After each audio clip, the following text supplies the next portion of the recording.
Əziz xanımlar, hər ay mağazalara minlərlə manat xərcləyib qarşılığında nə qazanırsınız? Əlbəttə ki, heç nə. Amma mən evimin bütün təmizlik və qulluq ehtiyaclarını marketdən yox, öz telefonumdan, kabeli kabinetindən alıram. Niyə? Çünki mağaza mənə endirim etmir. Amma bura düz 20%-dən 70%-ə qədər endirim, bol-bol hədiyyələr və ən əsası da ki, 21 gündən bir artan qazanc verir.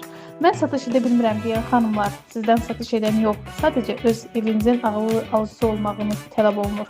Yəni bura satış deyil, sadəcə tövsiyədir. Bir dəfə istifadə edin, keyfiyyətli görün, onsuz da yaxınlarınıza özünüz məsləhət görəcəksiniz. Cibinizə qənaət etməyə bugündən başlayın. Mənə yazın, sizə də pulsuz kabinet açım. Yaxşı, bəs siz necə?